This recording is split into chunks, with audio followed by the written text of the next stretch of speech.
Good morning. The January 9th, 2019 meeting of the Board of Adjustment is now called to order. In the interest of promoting the order and efficiencies of these hearings, persons who are disruptive to the hearing will be asked to leave the hearing room immediately. Meetings of the Board of Adjustment are open to the public for the duration of the meeting. The hearing room must be vacated at the conclusion of the meeting. Failure to comply may result in a charge of trespassing. Madam Deputy Controller, are there any corrections, additions, or deferrals on the agenda? Good morning. For today's agenda, there are no changes or corrections to the agenda. The board did receive some correspondence in reference to the public hearing that will be held this morning. However, those are not listed because this is a public hearing. And if you are here to speak, please make sure you sign in the rear so that we'll know you are present. For today's agenda, I have the following abstentions and no votes to report. The Honorable Mayor Pugh abstained on pages 75 to 76. The Honorable President Young will abstain on page 68, item number 3, page 69, number 4. In addition, the Honorable President Young will be voting no on pages 94 to 95, item number 2, and pages 95 to 97, item number 3. For the Honorable Comptroller Pratt, there are no abstentions. The item that remains on the non-routine agenda are pages 1 to 7, which is the public hearing. Mr. President, members of the board, that is the information on the abstention, and no votes have been reported thus far. And again, the one remaining item is on page 1 to 7 for the non-routine agenda, the public hearing. Thank you. Thank you. I will direct the board members' attention to the memorandum from my office dated January 7, 2019, identifying matters to be considered as routine agenda items, together with any correction and additions that have been noted by the Deputy Controller. I will entertain the motion to approve all of the items contained on the routine agenda. I move approval, Mr. President. I second. All those in favor say aye. Aye. All opposed, nay. The motion carried. The routine agenda has been adopted. The first item on the non-routine agenda can be found on page 1 to 7, Department of Public Works, public hearing on proposed rate increases for water, wastewater, stormwater charges, and enhanced customer assistance program. First, we'll begin with a presentation from the Department of Public Works. Then we will hear from members of the public. Will the Department of Public Works representative please come forward? Good morning. Good morning. Does Honorable Board, do you have the presentation on the monitor as well? If not, I have handouts that I will give to you as well. Thank you.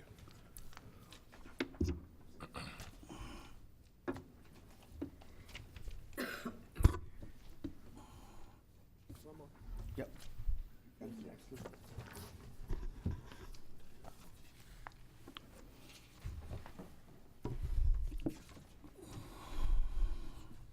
Good morning, City Council President, Honorable Madam Mayor, Madam Controller, Mr. Chow, Mr. Davis. My name is Troy Brogdon. I'm the CFO for Baltimore City's Department of Public Works.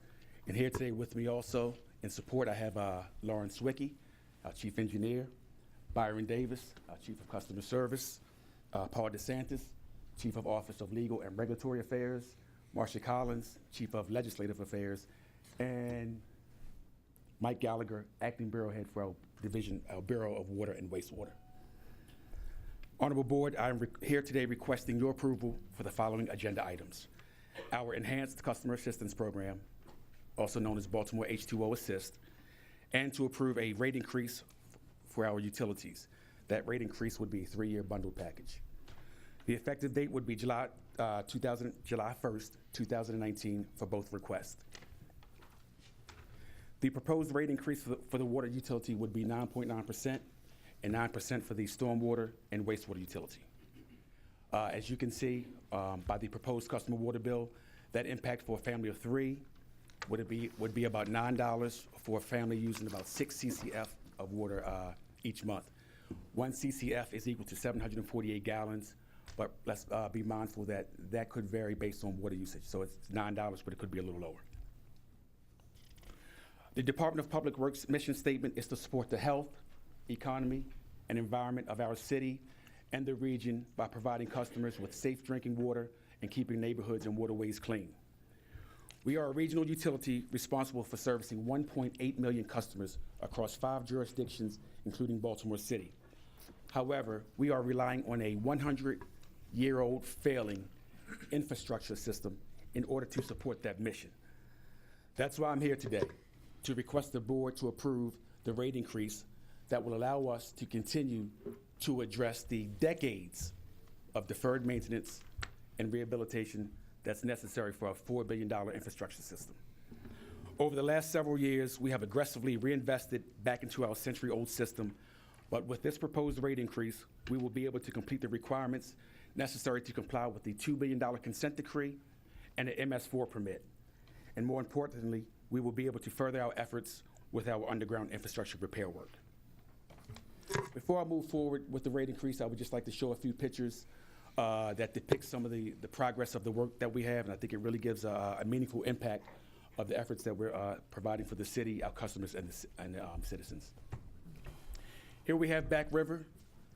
This sits on a 466-acre property. It's been in service since 1911, and we're near completion of the upgrades and expansion efforts that will allow us to meet the state of Maryland permit requirements regarding the quality of treated wastewater that we discharge back into our waterways. This is a $586 million project. Here's our Patapsco wastewater treatment plant, and similar to Back River, we are upgrading the facility in order to meet the standards for the treated water that goes back into our waterways. This is a $250 million project. The ultimate goal of the ongoing work at these two facilities is to restore the health of the Chesapeake Bay by reducing the amount of nutrients that we put back into our waterways. A note of reference is that both the Patapsco and the Back River wastewater treatment plants are two of the biggest wastewater treatment plants in the state of Maryland.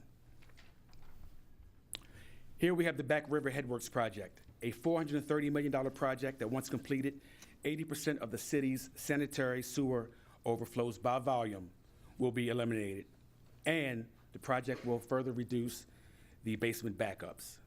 This project is the direct result of a consent decree placed on the city because we did not do what was necessary many years ago. With this project, we used a construction at-risk contract, an innovative and creative contracting approach that has the potential of saving the city millions of dollars based on the performance of the contractor. Here we have Druid Lake. This project was initiated to comply with the federal government's LT2 guidelines regarding the maintenance of the quality of the finished water for our residents. The completion of this $134 million project will include 2 underground storage tanks that will have a combined storage capacity of 50 million gallons. Also, the uncovered lake will provide various amenities that our residents will be able to enjoy. This is the Ashburton project, and similar to Druid Hill, 2 underground tanks will be installed that will have a combined storage capacity of 50 million gallons. This is a $136 million project. And here's Guilford Tanks, a $54 million project that will provide 2 covered tanks capable of storing 13 million gallons as well. Once construction is completed with these 3 reservoirs, all 5 of the city's open finished water reservoirs will be covered, thereby ensuring not just the quality of our drinking water is maintained, but that our drinking water is safe. So board members, what I've presented so far is a representation of our ongoing facility projects, but as I stated, the rate increase is needed to address our $4 billion infrastructure system in its entirety, and more importantly, to address our underground infrastructure that we have. So this is our water system consists of 4,000 miles of water mains, of which 1,500 miles are located within city limits. Also, we have 1,400 miles of wastewater pipe and 1,200 miles of stormwater pipes that are within city limits as well. Here's an example of a very old pipe, 100-year-old pipe, and when any of these old pipes fail, there's a possibility that safety concerns will follow. This is a water main break on Marbury Street, direct result of a main failure. Now, not every main will cause this type of failure, but it's possible. Another main break caused this failure on Monument Street. If you would notice that the buildings are still intact and have not been engulfed by the sinkhole due to the quick actions and responsiveness of our DPW team. But more importantly, we should also note that the quality of the restoration efforts to the right as a result of our work that we did. And this is one more example of the failed infrastructure, the infrastructure that could fail, causing our city streets or just damage to the environment. But in light of the infrastructure failures that we just saw, the good news is that over the last 6 years, we have accomplished our goals of repairing or replacing 15 miles of pipe each year. So over the last 6 years, that was 90 miles of pipes that were replaced, or more importantly, 900 city blocks in which we have new pipes that look like the pipe on the right-hand side. And because of our recently created Asset Management Division, a unit that is responsible for the inventory and assessment of our entire utility system, we were able to detect the failing pipe that was at St. Agnes. So we have a pipe that's in the middle that has a new tech or a concept that when those pipes, it will give us a warning when the system is failing. So we were able to avoid a severe safety issue as well as millions of dollars being saved without an emergency contract having to be employed. If not, the pipe on the left-hand side is a result of the old methods that were employed, but the new method is the two, the middle and the one on the right-hand side are just the different versions of the view. So again, we avoided a possible shutdown of St. Agnes. As declared in our mission statement, we support the preservation and health of our natural resources. There are many miles of streams, coastlines, and hundreds of acres of forested watershed that we must protect, that we have a hand in protecting, as well as the inner harbor. So what we discharge into the inner harbor is directly a result of the Patapsco River. So all of the efforts that we're doing at the wastewater treatment plant at Patapsco directly impacts the quality of the water that goes into our harbor. Here we have Loch Raven, Liberty, and Pretty Boy. Even though they're located in Baltimore County, they are still owned by Baltimore City, and they require the necessary maintenance and repairs, and they're part of our infrastructure system as well. Many residents enjoy green space. Baltimore is an urban city, but we have the good fortune of having vast amounts of green space and natural resources for our residents to enjoy. Again, it's the responsibility of DPW to protect and preserve city-owned resources. So, Honorable Board, I believe that we all understand that one of the core responsibilities of the Department of Public Works is to provide safe and healthy drinking water. But we also have to address the failing underground infrastructure that we know exists, as well as the safety issues throughout the city, including drainage issues. In addition, we are charged to adhering to regulatory guidelines as well as protecting our environment. As you can see from this picture, what looks like drinking water coming out of that white container is actually treated wastewater. That's the result of our wastewater treatment facilities and our upgrade efforts that that are in progress. This is what our recent investments are yielding us at our wastewater treatment facilities, and along with our stormwater efforts, Baltimore is doing its part to restore the bay and contribute to the improvement and preservation of our natural resources. So without the rate increase, there will be hard decisions and sacrifices that we will have to make. But what we know for certain, as a department, is that the work that we're doing is not just for today, but for future generations. Honorable Board, I will now move into our Enhanced Customer Assistance Program, known as Baltimore H2O Assist. The Department of Public Works has been and will remain committed to supporting our customers who are having difficulties remaining current on their water bills. And we understand with the new rate increase proposal, there is a certain percentage of our population that will be affected by the increase. And even though we have a current customer assistance program that is effective and serves the purpose, we believe we can do better, not just in terms of the benefits offered, but in simplifying the process. Currently, our customer assistance program offers a senior discount, a hardship exemption off the stormwater and the bay restoration and remediation fees, and a grant for income and a grant for individuals that are behind on their water bill. However, numerous applications are required for this process. Our Enhanced Customer Assistance Program simplifies this process. Only one application is required, and we're removing the age limitation for the discounted consumption usage. Therefore, the 43% discount that was only applicable to seniors is now applied to everybody that meets our 175% of the federal poverty guidelines. So, if you have 3 people in your household and your income is at or below $36,365, then you would qualify. So for clarity, let me recap our Enhanced Customer Assistance Program. For households meeting the income criteria, which is 175% of the federal poverty level, they will receive a 43% discount off their water and sewer use charges. They will receive the hardship exemption, which is a waiver of the stormwater and bay restoration remediation fees. In addition, individuals can receive all of the benefits regardless if they are current or behind on their water bill. DPW is taking an active approach to providing assistance for all customers that need it. You don't have to be behind on your bill. However, if customers are delinquent, they still can receive a grant up to $236 that will be applied to past due balances. As I conclude, I want to finish by saying that we have a very robust and very encompassing program that is predicted to help over, well, let me say, nearly 43,000 households based on the latest census data. So, Honorable Board, that concludes my presentation. I recommend that you approve both the Baltimore H2O Assist Program and the proposed water, wastewater, and stormwater 3-year rate increase. Thank you. Thank you. We will now hear from those who have sent in letters of protest.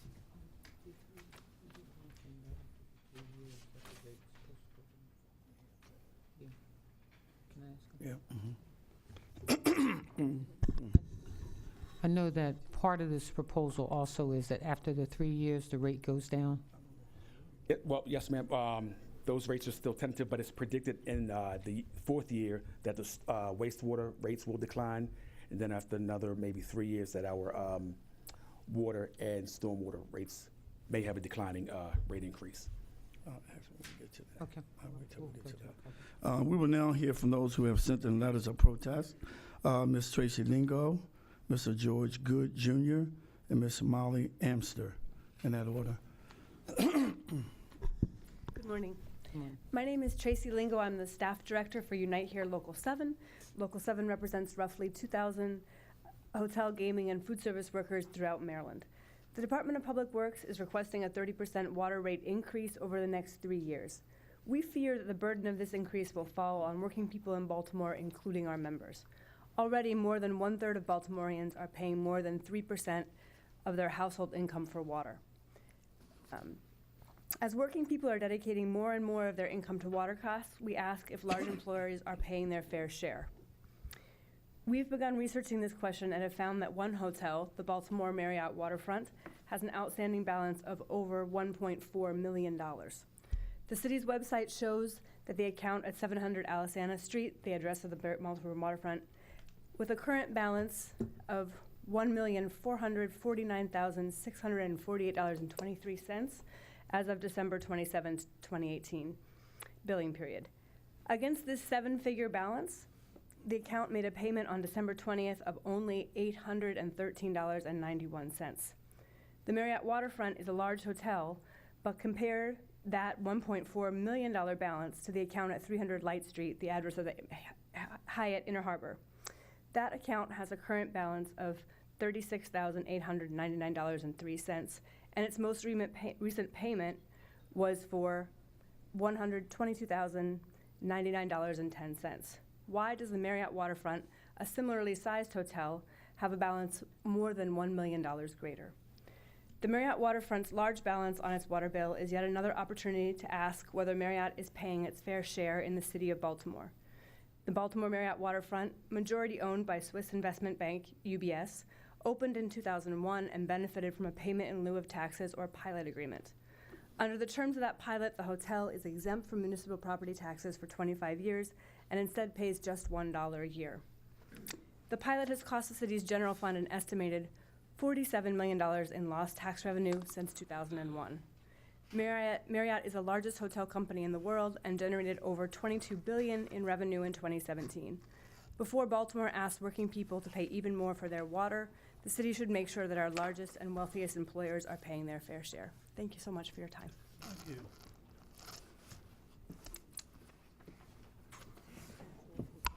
Mr. George Good Jr.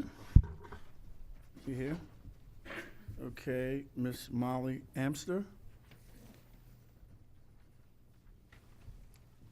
Good morning, Mayor Pugh, President Young, Comptroller Pratt, Mr. Chow, and Mr. Davis.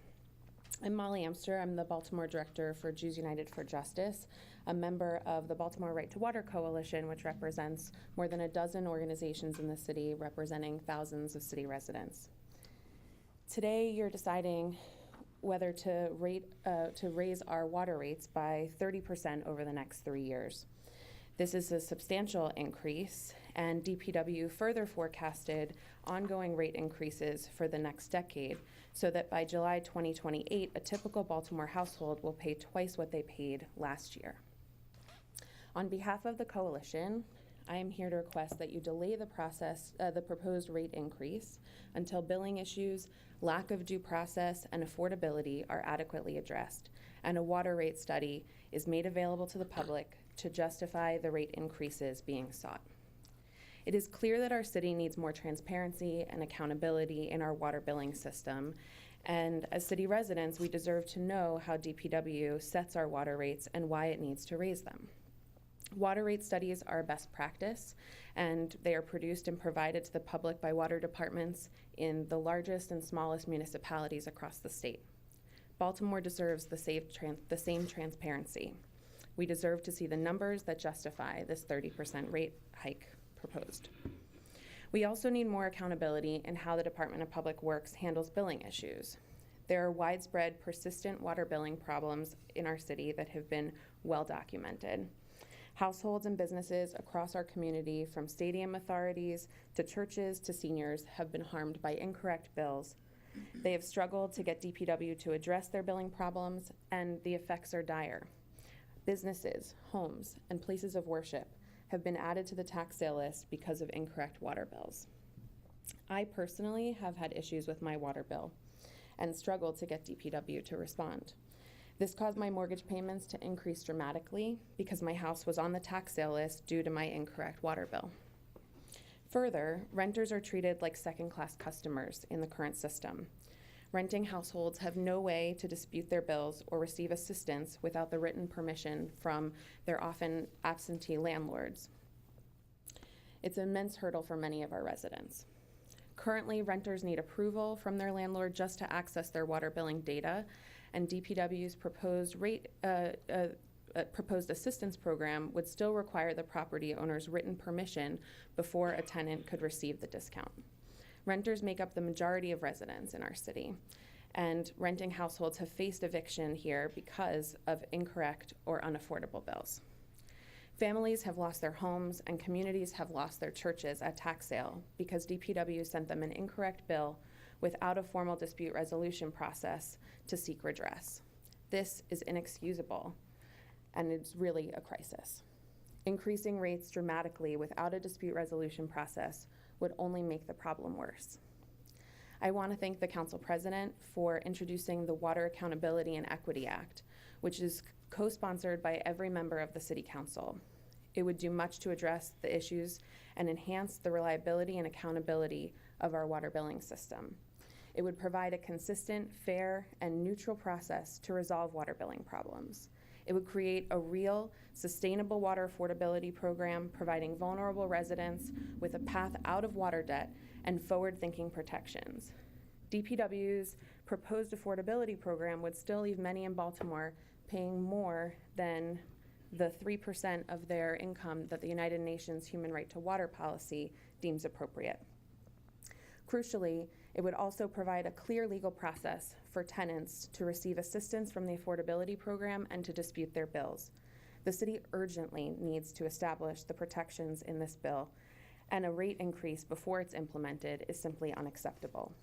We've met with the Department of Public Works Deputy Director Kim Morton and have plans to continue to meet and find solutions to the problems that I've outlined.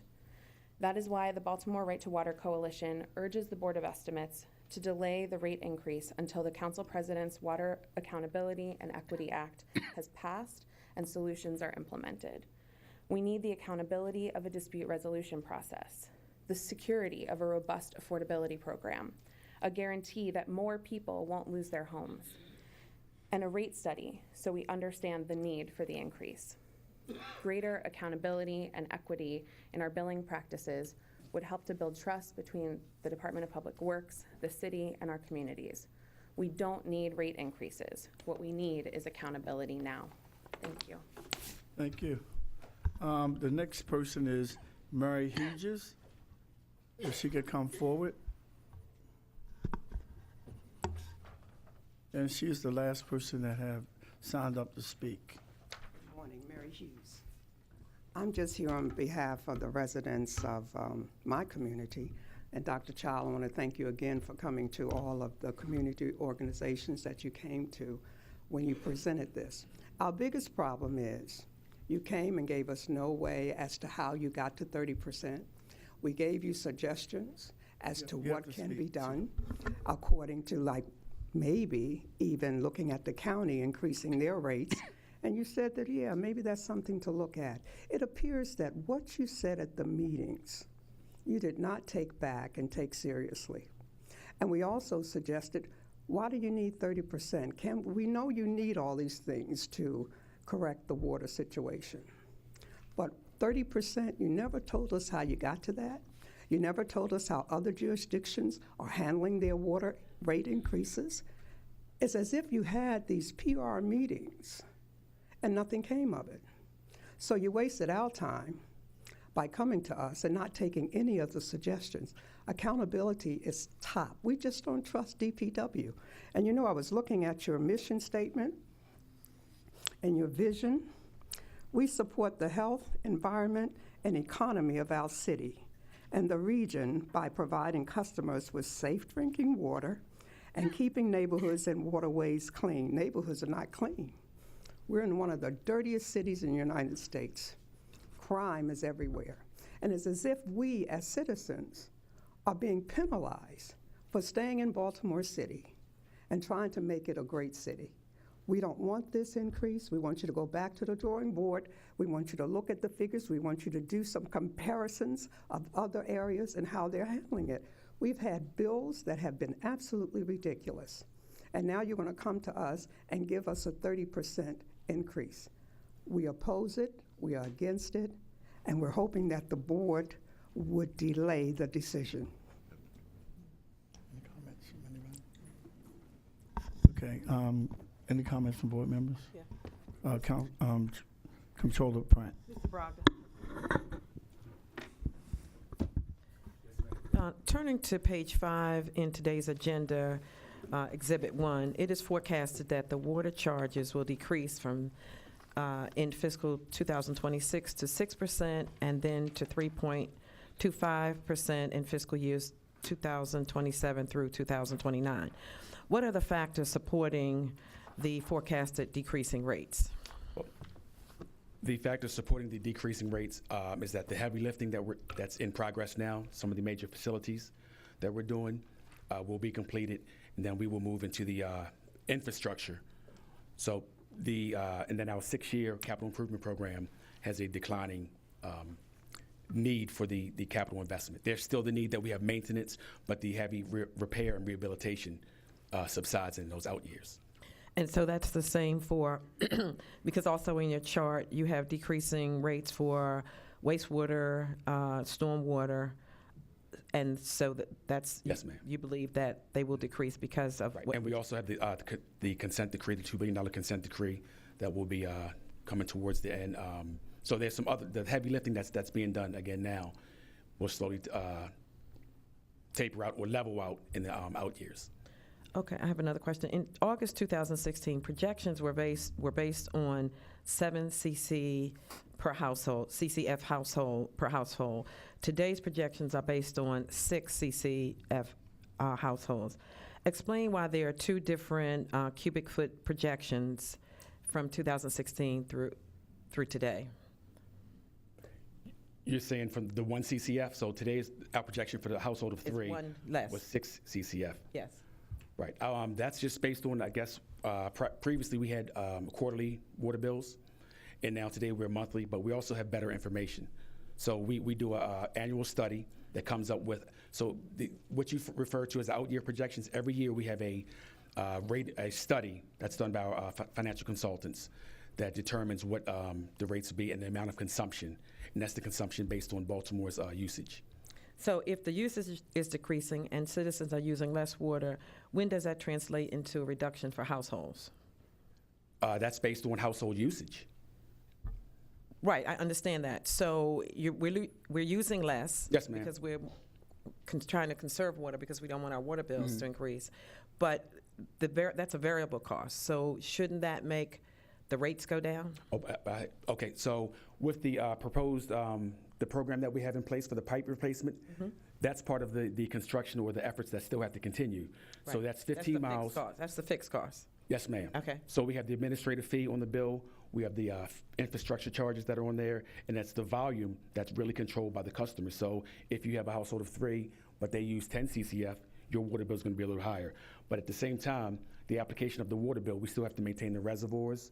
We still have to maintain the 15 miles of pipes that we're going to do over 100 years to equate that. So the construction still moves on, but the heavy lifting, such as the Druid Hill and the Ashburton and those projects, are tapering down, as well as the consent decree projects. So it's all dictated by usage. Okay.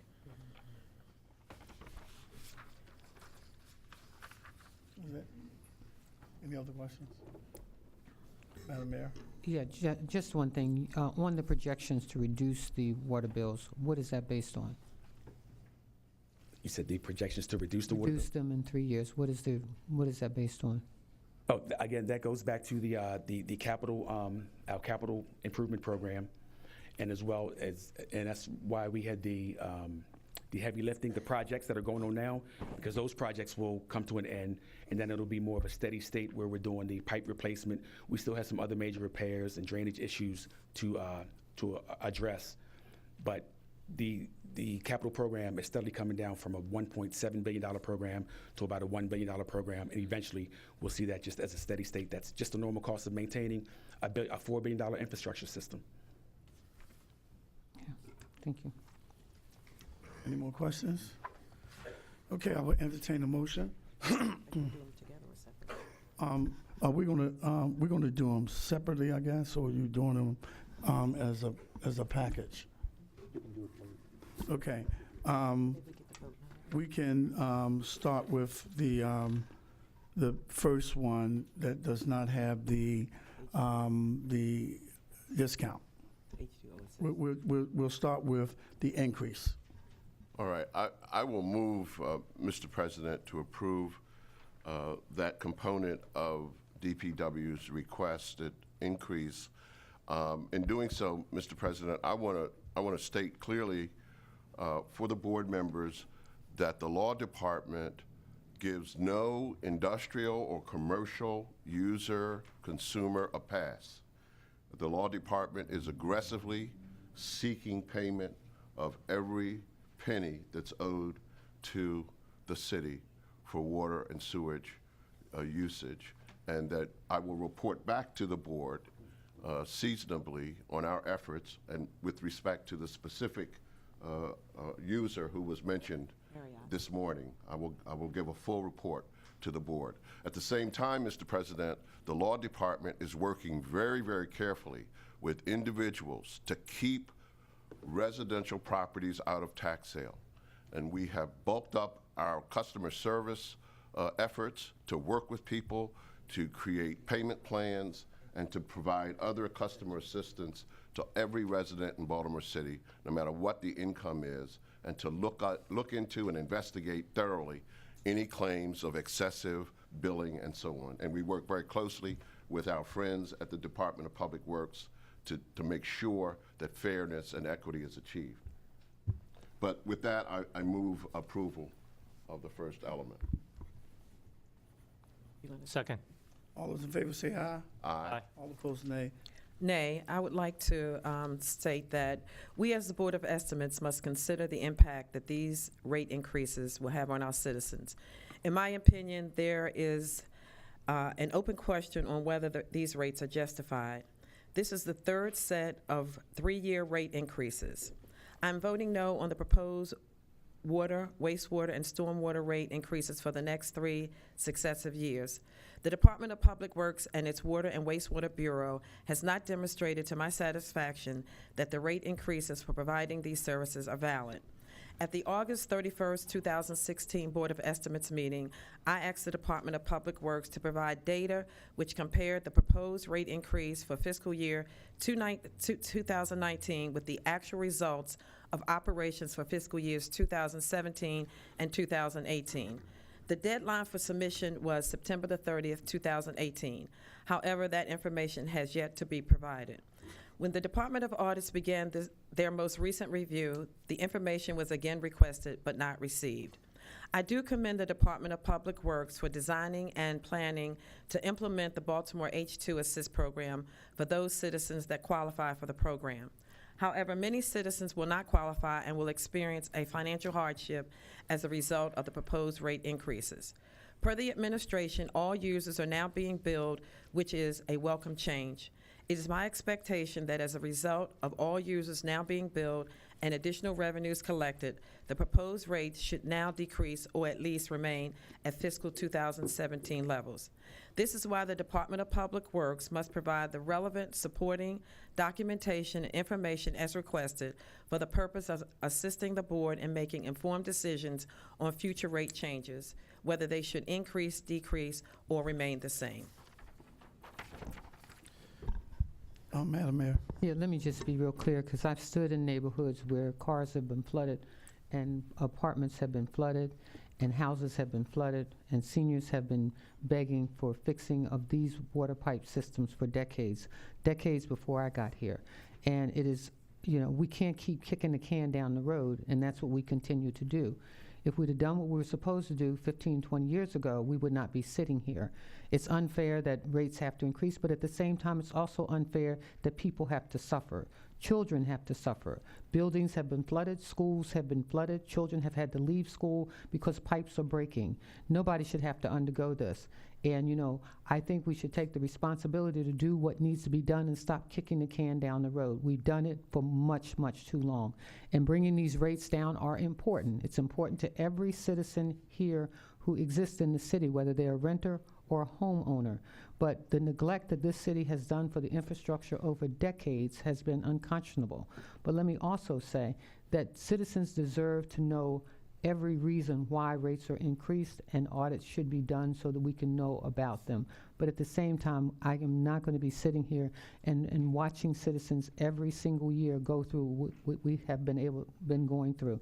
I stood on Evanston Avenue when churches flooded, houses flooded, apartment buildings flooded, and water mains are breaking. We have got to do better in this city.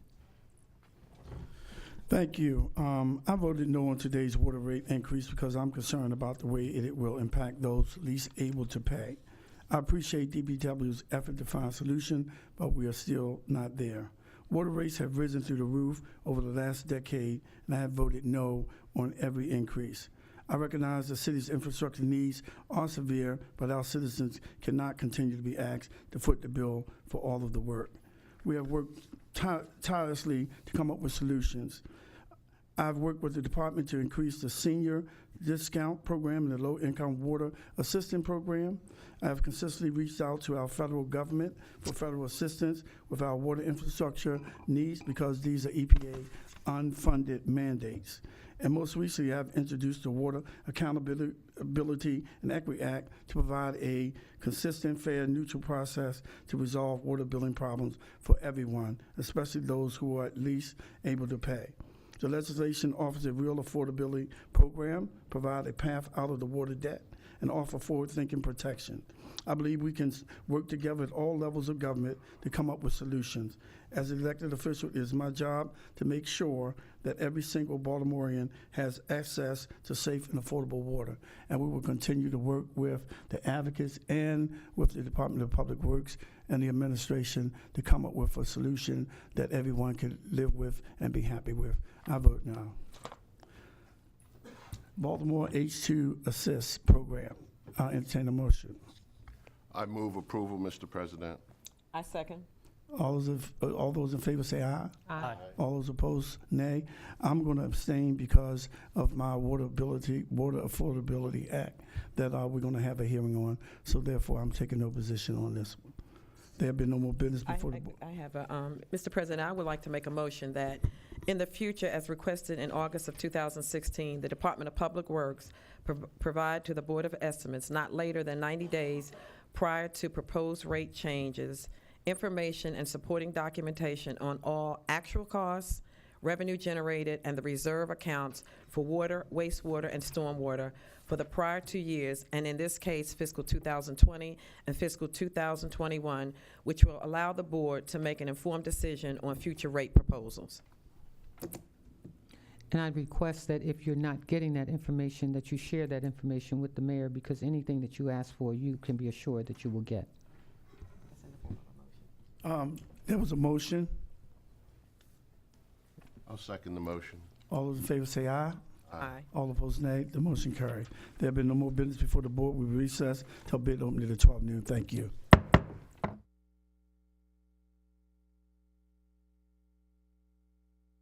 Okay, all right, thank you. Good afternoon. The Board of Estimates is in session for the receipt and opening bids. Today, we've received 2 addendum, and the first one is for GS 15838, City Hall Elevator Renovations. Please change the bid due date from January 9th to January 30th, 2019. The second addendum we have is for B50005562, website hosting, management, and maintenance support. Please change the bid due date from January 9th, 2019 to January 23rd, 2019. Those are the addenda for today. Okay, both addendum are acknowledged and the new dates are recorded. Okay. We do not have any other bids to open today, so if you're here for other bids, we do not have any to open. Move to adjourn? Yes, yes. So we adjourn for the day. If you have questions afterwards, you can come talk to me afterwards, okay?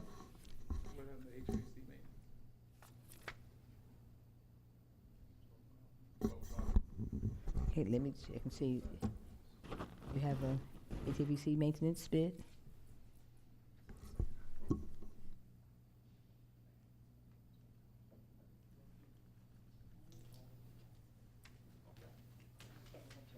Excuse me? We're going to confirm and check information. Okay. Are you all here for Says, HVAC ad? We were here for the street lighting bid, right in Baltimore. Were those led by the Bureau of Procurement?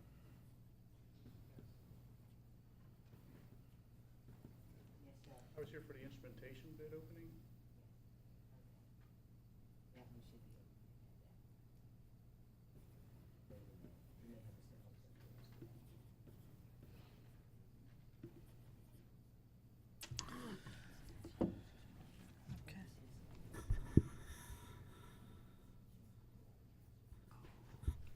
Okay, so you can't go forward.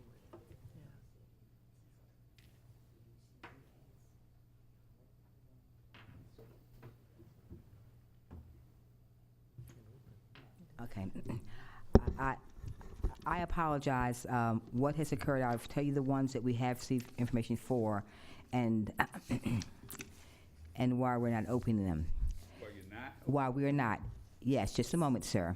We have B5005-617, maintenance and repair services for HVACR, heating, ventilation, air conditioning, and refrigeration. We have B5005-432, police laboratory safety renovations. And we have B50005557, furnish and deliver washers and dryers. B50005591, LED fixtures and parts. And B50005601, supply instrumentation, parts, and equipments. The city charter requires that all bids be advertised and that we have proof of advertisement prior to opening. We have not received proof of advertisement for any of these bids. So I apologize, and if you wish, you can, I think probably what will happen is either purchasers will provide that to us, and they'll give you an addendum for a new opening date. So I'm hopeful they have advertised, but we've not received any of that information as of today. Can we get our package back while our numbers won't get out? No, your numbers will, they're not, that's why they're not being opened, because we do not have the advertisement. But they do understand, in order for us to bid it, it had to be advertised, right? You do know that, right? But you have to have proof of that. But And there, no, excuse me, sir, there have been times when advertisements have not occurred. You may just find out about it. no, we didn't just find out about it. No, no, Right, so let me, so procedurally, you got to listen for just a second. Procedurally, there's a glitch in the procedure, there's a flaw, and that flaw alone precludes us from opening the bids. So we're not going to do that today, but we will reconvene and we will make a determination as to how best to proceed. For those that want their bids back, we can do that. If you want to keep, we'll figure out the best way to proceed. But for today, because of this glitch, and we're sorry, we're very sorry, but procedurally, we can't go forward. Right. So legally, we can't. Procedurally, it's not correct. So we're not going to go forward.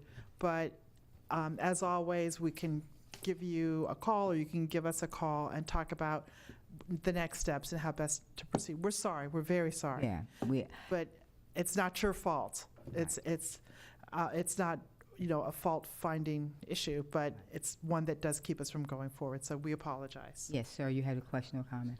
Yeah, so you won't be accepting any other bids after this point for those bids? Well, if there is, this is what may happen, and this is why I don't know, and we've contacted purchasers already and asked for the proof of advertising. We haven't received anything. We didn't even receive from them the opening list, right? We normally receive from purchasers an opening list with a list of bids. They didn't give us that list. Yes, and we didn't receive that, which also tells us whether you need a bid security or not. We received none of that from them.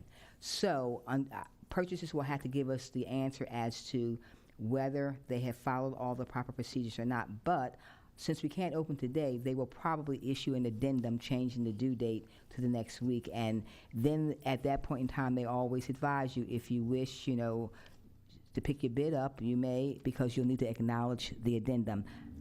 Now, what we will do, we will talk about the C, but there's really not very much more we can do today, and I do apologize, as we've already done. So just to be clear, we're not allowed to pick the bids up today, or we are allowed to pick up bids back up today? Well, I would advise that you. Hold the bids, and then we just bring the addendum back. I mean, But, okay. Go ahead. No, you go ahead first. well, it just seems like it makes sense to just do nothing today. Let us convene and figure out the best course. Right. If once we come- if there's proof of advertisement, then we would just change the date. If there isn't, then we need to figure out what to do they'll after need to that. advertise. So I would do nothing today. I would let us talk and figure out what the status is, and then reach out to those that have submitted bids for these. It looks like it's four bids, and then 5 total, yeah. 4 or Five. 5. 5, And yes. then go forward from there. Planning on allowing additional competitors to bid So, that the bid was due today at a certain time, now you're allowing other people to bid after the fact. so that's part of the discussion. That's one of the things that we would have to discuss, and we would want to do what's legal and what's fair. So And so- I understand your concern, even though you're not saying But it. it's not just a concern, it's really frustrating to have a city organization at this level that can't communicate. Well, I will tell you something. I've been sitting on this for over a year, and this is the first that I've had this experience. So this is very irregular, and the fact that we're not telling you what we're going to do is because it's so irregular. There is not a plan B for how to respond to this. This has not happened before.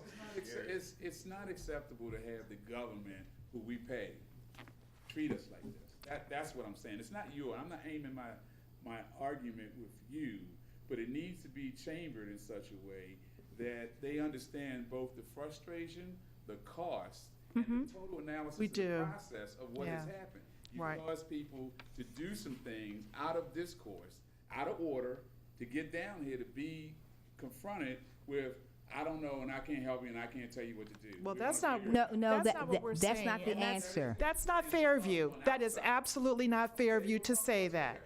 What I already said, that we were going to end, that we're not opening, that we're not going to go forward. You're forced to accept that because you are the government. That's right.